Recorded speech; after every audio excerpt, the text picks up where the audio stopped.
If 90% of success in life is just showing up, then 90% of acting in contempt of Congress is not showing up. The rest of contempt is not turning over documents you have been ordered to produce and acting with open disregard and scorn for the rule of law, Congress, and representatives of the American people. The election claims made by Donald Trump were so frivolous and so unfounded that the president's lead lawyer did not just lose these cases, he lost his license to practice law.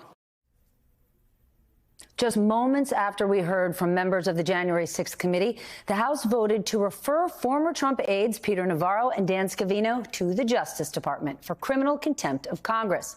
The only Republicans to vote in favor were Representatives Liz Cheney and Adam Kinzinger, who, of course, are both on the committee. Now the question is, what will the DOJ do with that criminal referral? So let's discuss and bring in NYU law professor Melissa Murray. She worked as a law clerk for Sonia Sotomayor on the federal bench before her nomination to the Supreme Court, and Jackie Alemany, congressional investigations reporter for The Washington Post. Jackie, the DOJ has not acted on the House's criminal contempt referral for Mark Meadows. Any reason to think we're going to see real action with Navarro and Scavino? Yes, Steph, thanks for having me on tonight. That is a question that everyone is wondering right now, especially the lawmakers on the January 6th committee investigating the attack on the Capitol, who realize that they're taking a little bit of a gamble here as these contempt referrals are piling up. There's former White House Chief of Staff Mark Meadows, now Dan Scavino, and Peter Navarro, all of which have yet to be decided on by Attorney General Merrick Garland, who will have to say whether or not the Justice Department will ultimately decide to prosecute these cases. But my colleague and I took a look back at some former legal opinions that were issued by the Justice Department today, many of which actually sided against the committee and said that Congress ultimately does not have the power to force and compel the testimony of the president's top aides. But what you saw today was people like Liz Cheney and Adam Schiff remotely and others make the argument that the Justice Department is compelled to do so, and that is a clear-cut case. So it's something that we're going to be watching closely, even though we have reported the Justice Department is currently stonewalling the committee when they have asked for some guidance here. Melissa, explain this one to us. Steve Bannon has been charged by the DOJ with contempt of Congress, but now a federal judge ruled that he cannot argue that he's not guilty because he was following the advice of his lawyer. Why is that significant? So I think this is significant. And again, it shadows these other cases of potential contempt prosecutions that Jackie is talking about, because Steve Bannon has essentially said it's a defense that he was following the advice of his lawyer, who advised him that because of executive privilege, he was not compelled to provide testimony to the January 6th special committee. That, of course, led to a charge of contempt of Congress, which was referred to the DOJ, which then has begun a prosecution.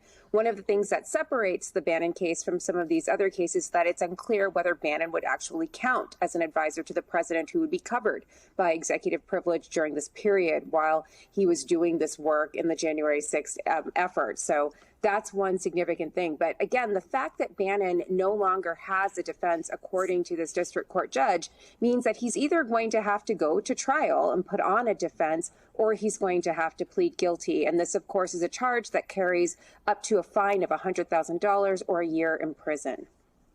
Jackie, your colleague Josh Dawsey reports that Trump and all of his old cronies reunited at Mar-a-Lago yesterday to relegate the 2020 election. They repeated the big lie. They all sat around drinking. Well, Trump wasn't drinking wine, but drinking Trump wine and eating shrimp cocktails, sort of vintage Trump administration. If there are not consequences for any of these people for defying congressional subpoenas, then what?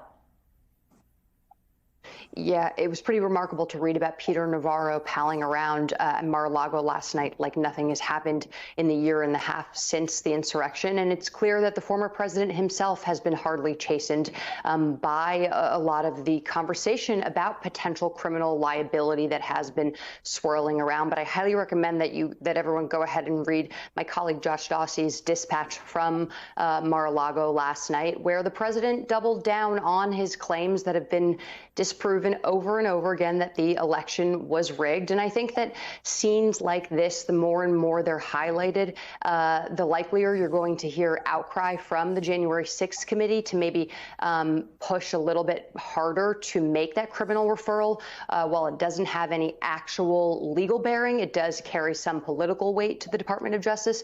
And maybe that could potentially influence the Justice Department going forward as well, although they have tried very hard to remain as apolitical as possible and really adhere to the firewall between the politics of the January 6th investigation that has separates them from the committee.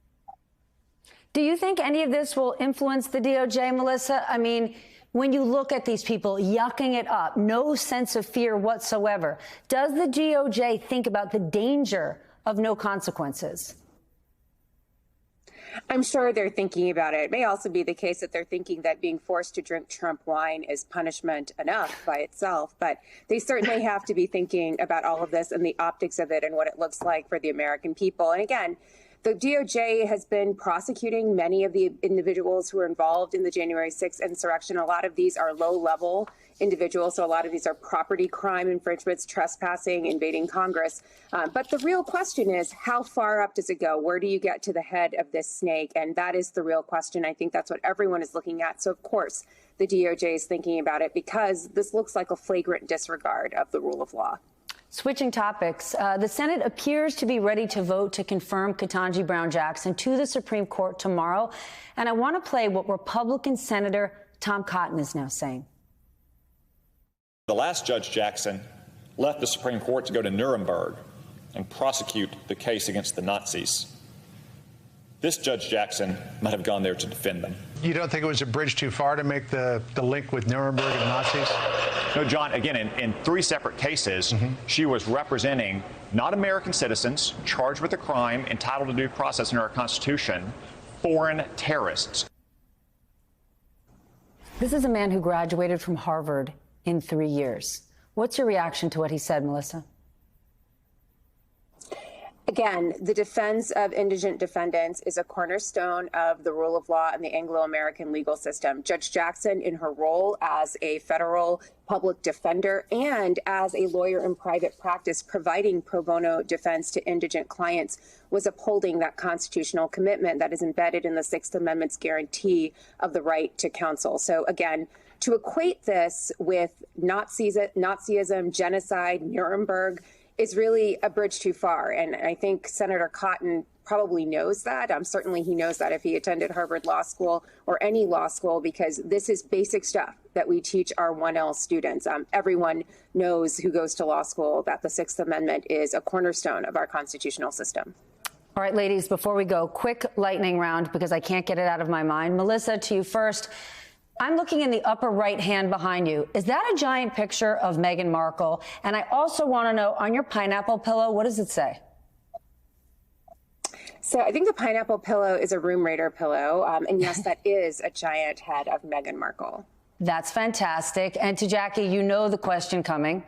I'm going to need you to turn around and open up the cupcake giant cookie jar. I need to know what's in it. Every time I see you on television, I want to know what's in it. And tonight, you're about to reveal it. Let's go. What is in there? It's very subversive. It's a cookie jar. And actually, we come bearing a joke tonight, which is, what is a kitchen island that is not populated by cupcakes? Deserted. Oh, my God. You just ended with a dad joke. You just ended this segment with a dad joke. And I'm going to have to end, as my children would say, you are done. You are done. Jackie Alamany, Melissa Murray, she just gave us a dad joke. My goodness.